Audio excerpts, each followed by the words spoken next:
गुरु सुखराम जी महाराज की 90वीं वाणी हरजस पदराग जो दन्ना श्री 26 चल रहा है।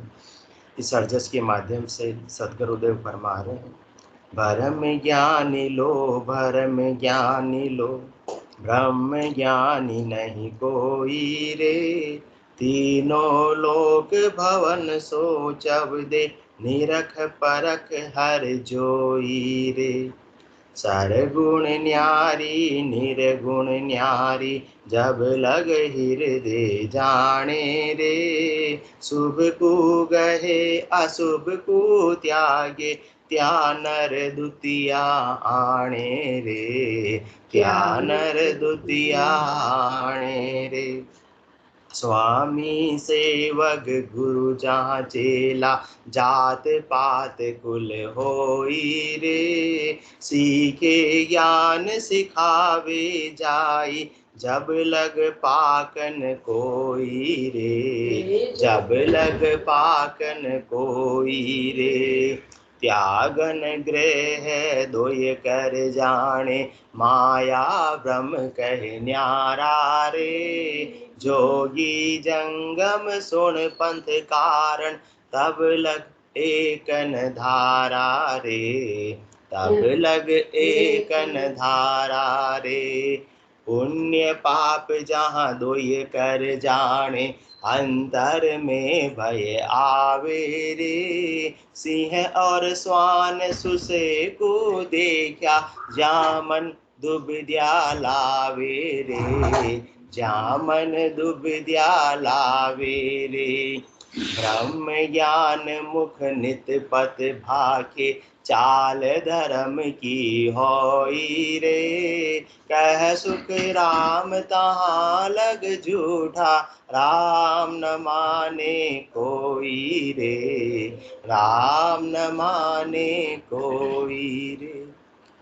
सद्गुरुदेव फरमा रहे हैं कि संसार में ज्ञानी तो बहुत है, परंतु जब तक सच्चा ज्ञान प्राप्त नहीं होगा, सच्चा बैराग प्राप्त नहीं होगा, भले ही शरीर से बैराग धारण कर लो, शरीर से ज्ञान धारण कर लो, परंतु जब तक आत्मा ज्ञान बैराग नहीं लेगी, तब तक तो ब्रह्म ज्ञानी बनने वाली नहीं है। सब शरीर से बैराग ले लेते हैं, 52 अक्षरों का ज्ञान सीख लेते हैं, समझ जाते हैं कि हम कौन है, ज्ञानी है, परंतु ज्ञानी नहीं। क्या है, ब्रह्म ज्ञानी है। सच्चे ज्ञानी तो कौन हो सकते हैं, ज्ञान बैराग यू जान, पिंड ब्रह्मण सो न्यारा। श्वासा का नहीं काम, जीविका कौन विचारा। सुनत मस्त हो जाए, ब्रह्म आपो छिटकावे।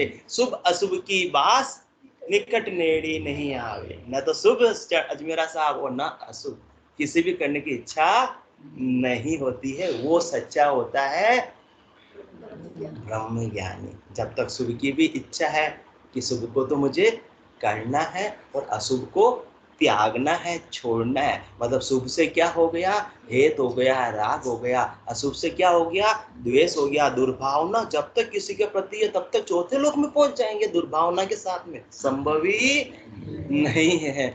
शुभ अशुभ की बास, निकट नेड़ी नहीं आवे। सुखराम ज्ञान बैराग का, ये लक्षण कहूँ तो हद बेहद को जीत कर परम पद ले जो। ऐसा सच्चा ब्रह्म ज्ञानी ही हद से भी ऊपर बेहद, बेहद से भी ऊपर अगम देश की प्राप्ति कर लेता है। बाकी सब इसके हेटे हेटे रहते हैं, किसी की पहुंच हद तक की और किसी की पहुंच बेहद तक की। हद को छाड़ गयो बेहद में, तो ही रीत तो फिर आयो। कैसे रीता आ जाता है, वो 99 का सांप सीढ़ी का खेल है ना।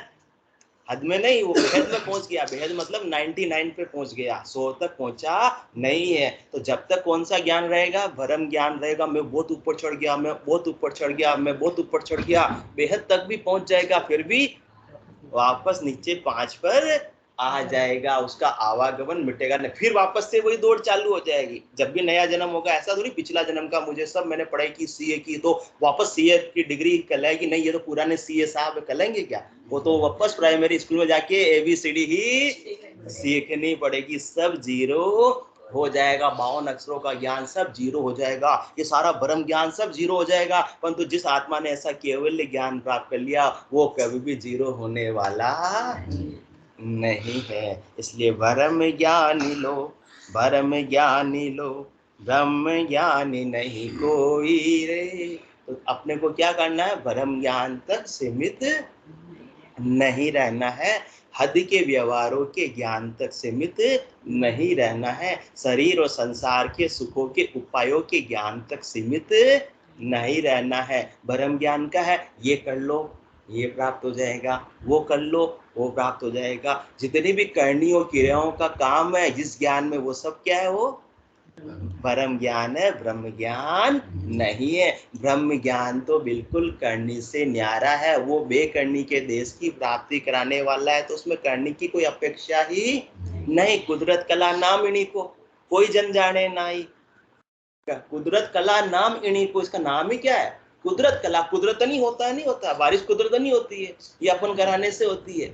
और बारिश के अंदर कितने सारे वो जीव मच्छर आ जाते हैं, एकदम से हजारों लाखों, रोड की रोड बीत जाती है, कहाँ से आते हैं, कुदरत कला नाम इन्हीं को, कोई जन जाने नाई। करनी किया बिना कुछ साधन, लिया आद कर जाई। ऐसी कुदरत कला है, ये ऐसा ब्रह्म ज्ञान है, ऐसे निज नाम की भक्ति है, ऐसी केवल्य की भक्ति है जिसमें बाहर की करने की कोई अपेक्षा ही नहीं है। बाकी अन्य ज्ञान तक तो जैसी करनी करेंगे वैसा उसका फल मिल जाएगा। जितनी मजदूरी करेंगे शाम को अजमेरा साहब उसका मेहनताना मिल जाएगा, परंतु राजयोग मेहनत से मिलने वाला नहीं। राजा का पद तो किससे मिलेगा, हाँ, राजा का पद किससे मिलेगा, जब सदगुरु की दया मेहर कृपा से ऐसा ब्रह्म ज्ञान इस आत्मा को प्राप्त हो जाएगा। क्योंकि वो तो मूल में क्या है, वो तो आत्मा राजा ही है। परंतु भोलप मेरे साईया में थी बड़ी गीवार, जब वास्तविक ब्रह्म ज्ञान प्राप्त होता है तब मालूम पड़ता है ये मैं ब्रह्म ज्ञान में कितनी उलझी हुई थी, इसमें मैंने अनेक जन्म बिता दिए। भोलप मेरे साईया में थी बड़ी समझदार नहीं। जब ब्रह्म ज्ञान प्राप्त होता तब आत्मा को मालूम पड़ता है कि अब तक तो मेरे 52 अक्षरों का ज्ञान कैसा था, काले अक्षर भैंस बराबर, मैं बना बनाया डांगर था, मेरे अक्षर भैंस बराबर थे, दे करके जीवन सीख अजब मुझे मनुज बनाया सतगुरु ने। जब ऐसा आत्म ब्रह्म ज्ञान, ऐसा केवल ज्ञान आत्मा को प्राप्त होता है, उस दिन वो वास्तविक मनुष्य पणे में आती है। बाकी मनुष्य का देह तो उसने प्राप्त कर रखा है, परंतु आत्मा को परमात्मा में मिलाने का अब तक उपाय किया नहीं है। तो मनुष्य भी खाते हैं पीते हैं सोते हैं इंद्रियों का भोग करते हैं, वैसे ही कर रहे हैं। कहाँ तक की पहुंच है, ब्रह्म ज्ञान तक की पहुंच है, तब तक तो वही उपाय अपन कर रहे हैं। करणी किया कशाबो काया सब फलदायक की ना, कह सुख राम नाव बिन रटिया फिर 84 दीना। जितने भी बाहर की करने की अपेक्षा है, जितनी भी क्रिया की अपेक्षा है, वो क्या है, परम ज्ञान है, वो ब्रह्म ज्ञान नहीं है। भ्रम क्या है कि उससे 3 लोकों में आवागमन मिटने वाला नहीं। 3 लोकों के सुखों की प्राप्ति जरूर हो जाएगी, परंतु आत्मा 4थे लोक की प्राप्ति कभी भी कर नहीं पाएगी भ्रम ज्ञान के द्वारा, 52 अक्षरों के ज्ञान के द्वारा, बाकी के 4 ज्ञान के द्वारा। एक 5वां केवल्य ज्ञान ही इस आत्मा को 3 लोकों से परे 4थे लोक की प्राप्ति करवा सकता है। फिर उसके सारे भ्रमों का विध्वंस अपने आप ही हो जाता है। फिर आत्मा कहती है कि भोलप मेरे साईया में थी बड़ी गीवार, तुम सा प्रीतम छोड़ के गई आन की लार। आन क्या, ऐसे भ्रम में उलझी हुई थी, ऐसे भ्रम ज्ञान तक ही सीमित थी, शरीर संसार के सुखों तक ही सीमित थी, हद के व्यवहारों तक सीमित थी। हद के व्यवहारों को ही मैंने क्या मान लिया, आत्मा के कल्याण का धर्म मान लिया। वो तो शरीर के कल्याण का धर्म था कि ये करो तो ये होगा, ये करो तो पुण्य मिलेगा, पुण्य मिलेगा तो अपने सुकृत, अपने बैंक बैलेंस, अपने अजमेरा साहब बढ़ जाएगा, और जितना बैंक बैलेंस होगा उतने दिन 5 स्टार होटल में अपन रहेंगे। तो वो आज तक का, परंतु 5 स्टार होटल की अपनी है क्या, तो फिर भ्रम में है या सच्चा है, भ्रम में है, सच्चा ज्ञान तो भी प्राप्त नहीं हुआ है। तो भोलप मेरे साईया में थी बड़ी गीवार, तुम सा प्रीतम छाड़ के गई आन की लाल। बाकी सारे ज्ञान तो प्रीतम से दूर रखते हैं, शरीर संसार में ही उलझाए रखते हैं, परंतु जो पांचवा केवल ज्ञान है वो सबसे हटाकर अपने को अपने पति परमेश्वर की प्राप्ति करवा देता है। तुम सा प्रीतम छोड़ के गई आन की लाल, अन्य के साथ लगी रही, केवल ज्ञान से नहीं जुड़ी, बाकी सारे ज्ञान से जुड़ गई, वो की जानकारी प्राप्त कर ली। सोनी जी आज तो गूगल पे जैसा चाहो वैसा सर्च करो, हाँ पूरे दुनिया में क्या हो रहा पता लग जाता है, परंतु अपने भीतर क्या हो रहा है वो गूगल बता पाता नहीं। वो कौन बता पाता है? वो ऐसा ब्रह्म ज्ञान, ऐसा केवल ज्ञान बता पाता है। केवल ज्ञान में इतना पराक्रम है कि जिसको जो केवल ज्ञान प्राप्त हो जाता है वास्तविक रूप से, तो उसको साकार और निराकार सब कुछ सूझने लगता है, फिर उसे अन्य कोई ज्ञान प्राप्त करने की जरूरत ही नहीं रहती है। उसका गूगल उसके अपने आप ही चालू 24 घंटे रहता, बाहर के गूगल की आवश्यकता ही नहीं पड़ती है। जो ऐसा ज्ञान के सागर से जुड़ गया, फिर उसको छोटे मोटे और ज्ञान प्राप्त करने की आवश्यकता सदा के लिए समाप्त हो जाती है।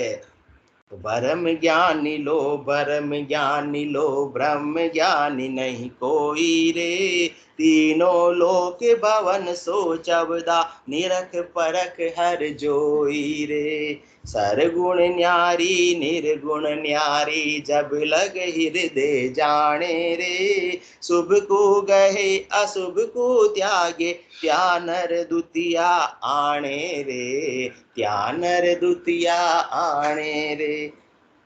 सबसे बड़ी पहचान क्या है कि अपन ब्रह्म ज्ञानी है या ब्रह्म ज्ञानी है, कि अपना द्वैत भाव समाप्त हुआ या नहीं हुआ। अभी तक अपने को सब अलग अलग नजर आ रहे हैं, इसका मतलब तो अभी द्वैत भाव गया ही नहीं है। जब तक द्वैत भाव नहीं गया तब तक कौन से ज्ञानी है? ब्रह्म ज्ञानी है। और ब्रह्म ज्ञानी होने के साथ में तो तीन लोकों में ही अपने को रहना है। चौथे लोक का टिकट मिलने वाला नहीं है, चौथे लोक का वीजा मिलने वाला नहीं है। बिना वीजा के तो चौथे लोक में जा सकते नहीं है। तो द्वैत भाव जब तक है, जब तक किसी में भी द्वैत भाव है, क्योंकि बाकी ज्ञान कौन से है? चार ज्ञान के अलावा पांचवा ज्ञान का नाम क्या है? केवल्य ज्ञान। केवल मतलब एक, ओनली वन। जब तक एक नहीं आएगा, जब तक वन नहीं आएगा अपनी मान्यता में, जब तक अपने को दो नजर आते रहेंगे, तब तक तो भ्रम ज्ञानी है। क्योंकि आत्मा क्या है? एक है या अनेक है? एक है। गरीब में भी वही आत्मा, अमीर में भी वही आत्मा, धनवान में निर्धन में आत्मा एक, पढ़े लिखे में और अनपढ़ में भी आत्मा एक है। आत्मा की दृष्टि से कोई फर्क नहीं है। और बॉस है और कर्मचारी है, उसमें भी आत्मा एक ही है। स्त्री है और पुरुष है, उसमें भी आत्मा एक ही है। यहाँ तक कि मानव है और दूसरे जानवर है, उसमें भी आत्मा एक ही है। जब ऐसा द्वैत भाव समाप्त हो जाएगा अंदर खाते से, मान्यता से, तब समझो कि वास्तविक ब्रह्म ज्ञानी हुए हैं, वास्तविक केवल ज्ञानी हुए। बाकी तो सब अभी बातें ही कर रहे हैं, बाकी तो अभी अपन ब्रह्म ज्ञानी बनने की कोशिश ही कर रहे हैं, अभी पूर्ण स्थिति को प्राप्त नहीं हुए। पूर्ण स्थिति प्राप्त हो जाएगी फिर तो एक ही नजर आएगा, क्योंकि दृष्टि कैसी हो जाएगी? आत्म दृष्टि हो जाएगी। और आत्मा तो सब में एक ही होती है, उसमें नजर क्या आएगा? वो मंदिर में भी जाएगा अजमेरा साहब, मूर्ति के भी दर्शन करेगा, तो भी उसमें क्या नजर आएंगे? उसे राम जी नजर आएंगे, एक आत्म परमात्मा ही नजर आएंगे। पांच तत्वों में से एक तत्व की मूर्ति बनी हुई है। पांच तत्व है ना, सिद्ध जल पावक गगन समीरा, उसमें एक तत्व की मूर्ति बनी हुई है, परंतु उसमें भी क्या नजर आएंगे? जब ऐसे वास्तविक ब्रह्म ज्ञानी बन जाएंगे तो मूर्ति को भी प्रणाम करेंगे, तो उनमें भी क्या नजर आएंगे? उनको वही राम जी नजर आएंगे, वही परमात्मा नजर आएंगे, जो सामान्य धनवान में भी नजर आ रहे हैं, सामान्य गरीब में भी नजर आ रहे हैं, पढ़े लिखे में भी नजर आ रहे हैं, अनपढ़ में भी नजर आ रहे हैं, स्त्री में भी नजर आ रहे हैं, पुरुष में भी नजर आ रहे हैं, कुत्ते में भी नजर आ रहे हैं, कबूतर में भी वही परमात्मा जिसको नजर आ रहे हैं, उसका सारा द्वैत भाव मिट गया तो समझो कि ब्रह्म ज्ञानी वास्तविक बना, वो परम पद का वासी बना। बाकी तो अभी बहुत देर है, अभी तो भ्रम में ही है। जब तक दो मान रहे हैं तब तक तो भ्रम में ही है। जो वास्तविक केवल ज्ञानी हो गया उसकी दृष्टि अब शरीर की रही ही नहीं, तो शरीर का सारा भेद उसके लिए मिट गया, स्त्री पुरुष का भेद भी उसके लिए मिट गया। उसकी दृष्टि कौन सी हो गई? आत्म दृष्टि हो गई। हाँ, जामे दो सा, जब तक द्वितीय भाव रहेगा, दो रहेगा, तब तक तो चौथे लोक में जा सकते नहीं। वो तो बस एक आत्म दृष्टि हो जाएगी, क्योंकि आत्मा एक, परमात्मा एक, तो आत्मा को परमात्मा में मिलाने वाला ज्ञान भी केवल ज्ञान, ब्रह्म ज्ञान एक ही हो सकता है। बाकी भावन अक्षरों में तो अनेक प्रकार के, नाना प्रकार के विधि है, उपाय है, ज्ञान है, करनी है, क्रियाएं, वो सब ब्रह्म में तीन लोकों में ही रखने वाली है। तो जब तक दो नजर आ रहा है, सरगुण निर्गुण, है ना, तो ऐसी जब जिसको ब्रह्म ज्ञान प्राप्त हो जाता है, तो बाकी जो ब्रह्म ज्ञान जिसको प्राप्त नहीं हुआ वो समझ ऐसी बात को पाते ही नहीं कि ऐसे कैसे भेद मिटा देवे, स्त्री पुरुष का भेद कैसे मिटा देवे, गरीब अमीर का भेद कैसे मिटा देवे, पढ़े लिखे अनपढ़ का भेद कैसे मिटा देवे, अधिकारी और कर्मचारी का भेद कैसे मिटा देवे। अरे भेद तो बाहरी आवरण के आधार पर है, बाहरी क्रियाओं के आधार पर है, हद के व्यवहारों के आधार पर है, वो भेद रखता है इनमें, परंतु अंदर खाते में आत्म दृष्टि से उसका कोई भेद होता ही नहीं। न किसी को बहुत अंदर से प्रशंसा करता है, न अंदर से किसी के लिए हीन भावना रखता है, वो तो सबको समान रूप से ही देखता है। ठीक है, जगत के साथ रह रहा है तो जगत में जैसा व्यवहार है उसको नाटक रूप में कर लेता है। एक घर के अंदर बने, कोई कौन बने, देवरानी बने, जेठानी बने, तो अंदर से तो उसमें भी आत्मा किनकी है? एक ही है, परंतु ठीक है, अपना अपना जैसे परमात्मा ने अभी अपने को रोल निभाने के लिए दिया है, वो नाटक रूप में उस रोल को निभा लेता है सहज वृत्ति में, परंतु अंदर से न तो कोई दुर्भावना है, न अंदर से कोई सद्भावना है। उसके लिए तो सब समान है, सब में राम जी है। अब किससे राग करो, किससे द्वेष करो, सब बराबर नजर आते हैं, तब जाकर ब्रह्म ज्ञानी है। और जब तक भेद है, मान्यता में भेद है, कुछ भी भला लग रहा है, कुछ बुरा लग रहा है, तब तक तो अभी भ्रम ज्ञानी ही है। क्योंकि अपनी दृष्टि कहाँ तक की है, अपनी स्टेज कहाँ तक की है, अपनी पहुंच कहाँ तक की है, शरीर की पहुंच है। क्योंकि ये कहाँ तक का है भेद है, ये शरीर का भेद है, आत्मा का तो कोई भेद है ही नहीं। आत्मा तो अभेद है, आत्मा तो एक है, उसके कोई विभाग होने वाले नहीं है। 7 अरब जनसंख्या हो, उन सब में भी आत्मा एक है, परंतु शरीर सबके अलग अलग है, शरीर कभी एक हो सकते नहीं। तो अलग अलग पर दृष्टि है, तब तक तो शरीर दृष्टि है, शरीर दृष्टि है तब तक तो आत्म दृष्टि नहीं, और आत्म दृष्टि नहीं है तब तक तो केवल ज्ञान नहीं, और केवल ज्ञान नहीं तो केवल पद आनंद पद भी नहीं, तीन लोकों में आना जाना रुकने वाला भी नहीं है। सोनी जी ने धड़ल्ले से बोल दिया, बिल्कुल आज सिरे से नहीं है, तो नहीं ही रहने वाला है। 3 काल में भी परम पद प्राप्त नहीं होगा, भले ही अन्य ज्ञान कितना भी सीख लेवे, ना तो भूतकाल में हुआ, ना आज वर्तमान काल में होने वाला, ना भविष्य काल में होने वाला है, बिना ब्रह्म ज्ञान के। और ब्रह्म ज्ञान की परख क्या हो गई?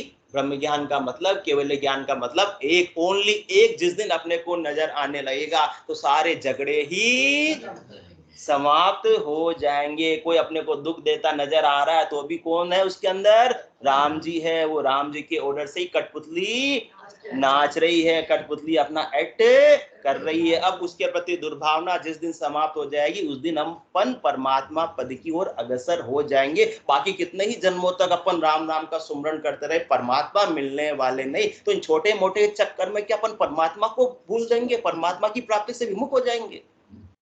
लाभ का सौदा है या हानि का सौदा है? हानि का सौदा है ना। इस प्रकार से तो अपन किसी को दोषारोपण करेंगे, जबकि सब अपन करने कराने वाले हैं। स्क्रिप्ट अपन लेकर आए, परमात्मा ने अपने को रोल देकर भेजा है। तेरे किए कुछ होवत नाई, सोच करे क्यों जीव अज्ञानी, चीटियो कर्ण दियो मन कुंजर, देह के संग सो चिट्ठी लिखानी। जिस दिन अपना जन्म हुआ ना, अपना जन्म, उस दिन अपना फोटो खिंच गया ब्रह्मांड के अंदर, सौर मंडल के अंदर, और ऐसी चिट्ठी अपने को परमात्मा ने लेकर भेज दी है।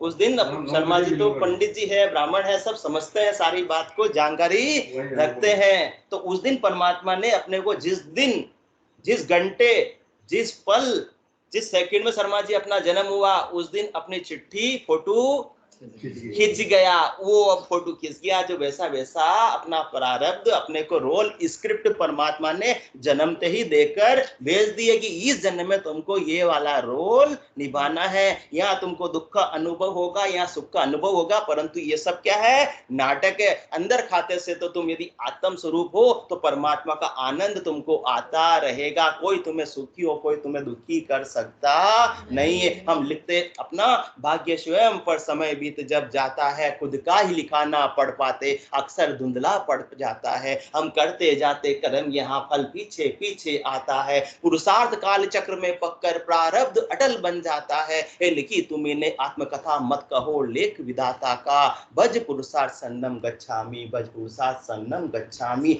वो फोटो खिंच गया, वो स्क्रिप्ट अपने को मिल गई, परंतु आज कर्म अपने को कैसे करना है, वो तो नाटक रूप में अपने को जैसा स्क्रिप्ट मिला वही रहने वाला, कोई चेंज होने वाला नहीं। बारिश होना लिखी है तो आएगी, परंतु आप छाता तो पकड़ने का अधिकार रख सकते हैं। इसी प्रकार से आज अपने को मनुष्य देह प्राप्त हुई है, संसार में आए हैं तो सबके साथ कर्तव्य कर्म निभाने हैं। सबको ही अपने को सुख दे, कोई जरूरी वाली बात नहीं है, पांचों उंगलियां बराबर होती नहीं, परंतु परमात्मा का नाम और निज नाम का आनंद ऐसा है, वो कभी भी फूटने वाला नहीं। उसे कोई चाहकर भी अपने से छीन सकता नहीं।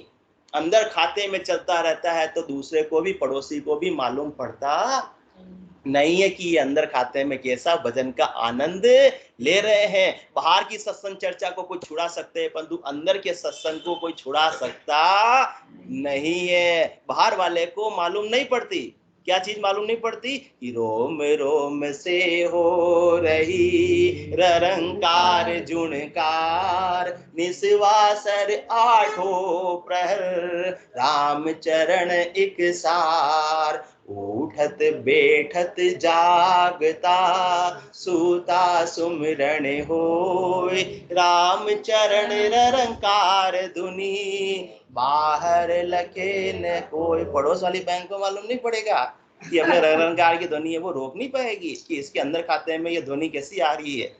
तो बाहर की सत्संग चर्चा को अपने को रोक सकते हैं, बाहर के हद के व्यवहारों को रोक सकते हैं, परंतु अंदर के आनंद को कोई भी बाहरी व्यक्ति प्रभावित कर सकता नहीं। वो अपने हाथ की बात है, वो अपने अंदर की बात है। वो अंदर की बात कौन सी? ऐसा ब्रह्म ज्ञान। बाकी अन्य ज्ञान में तो कोई भी रोड़ा अटका सकता है, जिसमें बाहर की करने की अपेक्षा हो, इसमें बाहर की करने की कोई अपेक्षा ही नहीं है। तो कौन अपने को भक्ति से विमुख कर सकता है? कौन परमात्मा पद की प्राप्ति से विमुख कर सकता है क्या? फिर अब इतने दिन तक तो अपन किस में थे? भ्रम में थे कि अपने को कोई विमुख कर सकता है। कोई विमुख कर ही नहीं कर सकता है, चाहे को भी लगा नहीं सकता और चाहे तो भी विमुख कर सकता नहीं है। तो ऐसा ब्रह्म ज्ञान, ऐसे केवल ज्ञान की गति को कोई जान ही पाता नहीं। इसलिए आसन मेरा गगन मंडल में, रहूं जगत के माही, मेरे को मेरा जन जाने, ओरा को गम नाई। मेरा मूल घर, मेरा निज घर तो कहाँ है? चौथे लोक में है, परंतु मैं आया किसके लिए? अपने जैसे जीवों का कल्याण करने के लिए ऐसे नित्य अवतार है। आसन मेरा, वास्तविक आसन मेरा, वास्तविक घर का है, मूल घर तो गगन मंडल पर आया हूं मैं शरीर धारण करके हंसवती आत्माओं का कल्याण करने के लिए, ऐसा ब्रह्म ज्ञान बख्शीश करने के लिए, ब्रह्म ज्ञान से निकालने के लिए। सबका पूरा दूध क्या है? पानी क्या है? क्या सार है, क्या असार है, क्या करना है, क्या नहीं करना है, सारा निवेड़ा में ऐसे ब्रह्म ज्ञान के माध्यम से, केवल्य ज्ञान के माध्यम से करने के लिए आया हूं। कौन फरमा रहे? अनंत श्री सदगुरु सुखराम जी महाराज ये बात फरमा रहे हैं। तो आगत लखे न जाने जोगी, जागड़ पवन चढ़ाया, सरगुण निर्गुण कहो क्या जाने, राजयोग की बाया। जो ऐसा ब्रह्म ज्ञानी हो जाता है वो तो सरगुण निर्गुण से भी बिल्कुल उपराम हो जाता है, अलग हो जाता है। उसी तरह से राजयोग की भक्ति मिल गई, केवल की भक्ति मिल गई, अब उसके सारा भेद ही मिट गया। सरगुण निर्गुण कहां तक का उपाय है? वो तो 3 लोकों तक का उपाय, हद और भेद तक का उपाय है। वो तो एक केवल चौथे पद की प्राप्ति का ज्ञान जिसने पकड़ लिया, उसके लिए तो फिर सब एक जैसे हो जाते हैं। तो सरगुण निर्गुण न्यारी जाने, जब लग हृदय जाने रे, शुभ को गहे अशुभ को त्यागे, क्या नर द्वितीया आने रे। जब तक शुभ को पकड़ रहे हैं और अशुभ को छोड़ रहे हैं, तब तक फिर एक नजर आ रहा है या द्वैत भाव है? 2 नजर आ रहे हैं कि शुभ अलग अशुभ अलग, शुभ अच्छा अशुभ बुरा। परंतु आत्मा न तो शुभ कर सकती है न अशुभ कर सकती है। ये शुभ अशुभ कौन कर रहा है? ये सूक्ष्म शरीर स्थूल शरीर के माध्यम से करवा रहा है। और करवा भी रहा है तो क्यों? क्योंकि भी बात हुई, क्योंकि नाटक में अपने को ऐसा ही कहानी में स्क्रिप्ट में रोल लिखा हुआ है कि ये एक्ट आपको करना है। अब नाटक को क्या मान रहे हैं अपन? सच्चा मान रहे हैं, तो भ्रम में है, भ्रम ज्ञानी है। जबकि वास्तविक खाते में पता है नाटक करने वाले को भी मैं रोल निभा रहा हूं, परंतु मैं वास्तव में ये नहीं हूं। उसको अपने अस्तित्व का, स्वरूप का नाटक करते हुए भी क्या रहता है? बोध रहता है, भान रहता है। इसलिए उसके सुख और दुख से प्रभावित नहीं होता है। इसलिए उससे शुभ और अशुभ भी प्रभावित कर पाते नहीं है। तो सरगुण न्यारी निर्गुण न्यारी, जब लग हृदय जाने रे, शुभ को गहे अशुभ को त्यागे, त्या नर द्वितीया आने रे, त्या नर द्वितीया आने रे। स्वामी सेवक गुरु जहाँ चेला, जात पात कुल होई रे, सीखे ज्ञान सिखावे जाई, जब लग पाकन कोई रे, जब लग पाकन कोई रे। स्वामी अलग है और सेवक अलग है, तो एक हुए या दो? और केवल का मतलब क्या होता है? एक, ओनली वन। तो अभी तो 2 नजर आ रहे हैं, तो भ्रम ज्ञानी है या ब्रह्म ज्ञानी? भ्रम ज्ञानी है, जब तक 2 नजर आ रहे हैं। स्वामी और सेवक किसके आधार पर विभाग है? ये किसके आधार पर भेद है? शरीर के आधार पर भेद है। आत्मा क्या स्वामी हो सकती है? आत्मा क्या सेवक हो सकती है?